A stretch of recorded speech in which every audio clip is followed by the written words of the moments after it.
Now, Russia and Ukraine say they've halted strikes on each other's energy infrastructure after a request from the White House. Ukrainian President Volodymr Zelenksyy says the energy truce is supposed to last a week, but the Kremlin says it'll end on Sunday. Russia has since switched its focus and continued attacks on other key infrastructure. Kherson Oblast in southern Ukraine has come under a massive attack. Russia has struck the region with more than 350 kamikaze drones, killing and injuring people. Residents of Ukraine's major cities, including Kiev, are struggling with power outages due to frequent Russian attacks on Ukraine's electricity grid. US President Trump urged the Kremlin to pause the attacks due to freezing temperatures. And because of the cold, extreme cold, they have the same that we do. I personally asked President Putin not to fire on Kiev and the cities and towns for a week during this. It's extraordinary. It's not just like cold, it's extraordinary cold, record-setting. Russia has now agreed to a halt on attacks on Kiev until Sunday, a move that Ukraine has welcomed.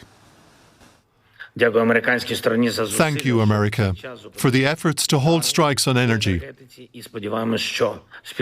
We're communicating with our partners, with the American side, about truly effective formats and truly necessary results. Ukraine is ready for meetings, Ukraine is ready for decisions, and we expect our partners to be able to act as effectively as possible in Europe, in the United States, everywhere. But Ukrainians are skeptical that Putin will abide by his promise. I trust neither Putin nor Trump, so I think that even if Putin complies now, he'll stockpile missiles and will still keep firing. Putin's goal is the destruction of Ukraine, and all we can do is resist. Otherwise, Putin and Trump, I consider Trump an ally of Putin, will continue working to divide up the world. But as Kiev braces for more extreme temperatures after Sunday, Russia has shifted to attacking Ukrainian transport infrastructure, including roads and railway. DW Russia analyst Konstantin Eggert is in Vilnius in Lithuania, and earlier we asked him about the pause in attacks and what Vladimir Putin might gain from agreeing to stopping these energy strikes until Sunday.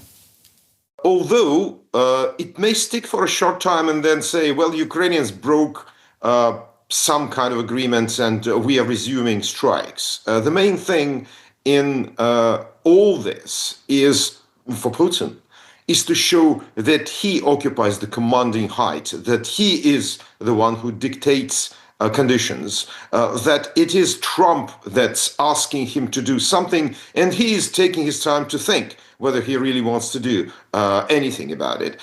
It is very much a psychological game in which, alas, civilians in Ukraine suffer and are killed. But it is, if you wish, a game of domination at which Putin is, well, I would say, fairly good and fairly experienced. DW's Russia analyst Konstantin Eggert there. All right, let's bring in Marianna Fakhurdinova. She is a fellow at the Centre for European Policy Analysis, a non-profit public policy institution that focuses on transatlantic relations. Great to have you on DW News today. So, first and foremost, could you tell us about the situation on the ground in Kyiv and how people are coping there? Yeah, thanks a lot for having me. The situation is very serious, to be honest. About 2 hours ago, electricity, water supplies and heating was cut off almost all around the entire country. And we saw the blackouts in Moldova as well. In Kyiv, the metro is not operating. In many residential buildings, the temperature is below zero.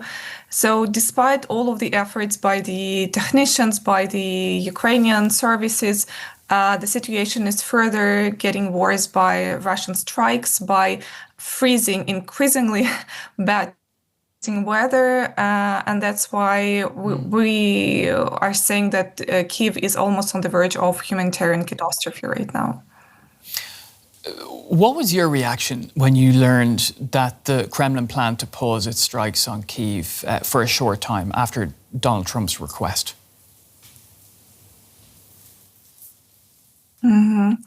So first of all, I would say there is some confusion about the dates.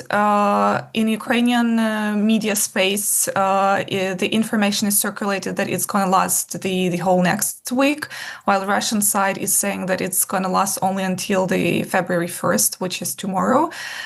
So I would say it's a very short term, first of all. Secondly, we don't know whether Russia will adhere to this ceasefire or to this truce, because during the previous attempts to establish such a truce, Russia was not adhering to it. And I would say that during the next week, the temperature is supposed to drop below 25 below zero in Kyiv. So it would be very important for Ukrainian infrastructure not to have those strikes on the Russian side, but to be quite honest, there are questions whether they would adhere to it. Right. Well, this all comes, of course, ahead of the next round of talks between Ukraine and Russia in Abu Dhabi. What are your expectations from these upcoming negotiations? So far, it's difficult to say. It seems like this time both delegations are pretty serious about the opportunity of reaching some consensus. However, again, I would say in Ukrainian society and in Ukrainian expert community, the expectations are quite low. There is still this feeling that Russia is not willing to stop, and that all of these attempts are just the way to make Ukraine make as much concessions as possible. But Ukrainian side has said that we would be eager to have some reciprocal steps if Russia demonstrates willingness to do the same. But again, it doesn't seem quite possible as of now.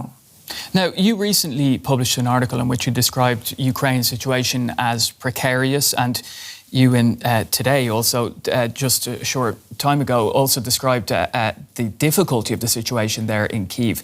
Now, you called as well for securing sustained support for the country.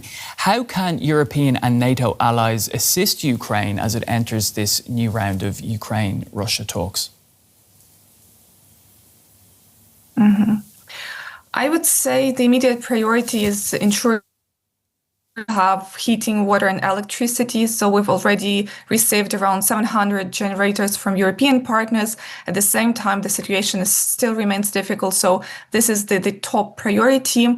Secondly, of course, the air defense is very important. Ukrainian side has already made public that recent Russian attacks were so successful because Ukraine just didn't have enough of the missiles for the air defense because they didn't manage to arrive on time. So that's the second most important thing. I would say continuing supporting Ukraine through the Prul initiative is very important. And we realize very well here in Ukraine that due to some political tensions over Greenland, etc., some European partners are becoming more and more hesitant to purchase American weapons for Ukraine. However, it's still very important to keep doing so because some of the systems cannot be produced by European partners. So keeping the pace of that initiative would be very important. And also, I would say sanctioning and stopping Russian shadow fleet is also very important to damage Russia's economy and to stop it from keep waging this war. All right, we're going to have to leave it there, Marianna, but great to get your thoughts there and your analysis. Marianna Fakhurdinova, fellow at the Centre for European Policy, joining us from Kyiv. Thank you very much.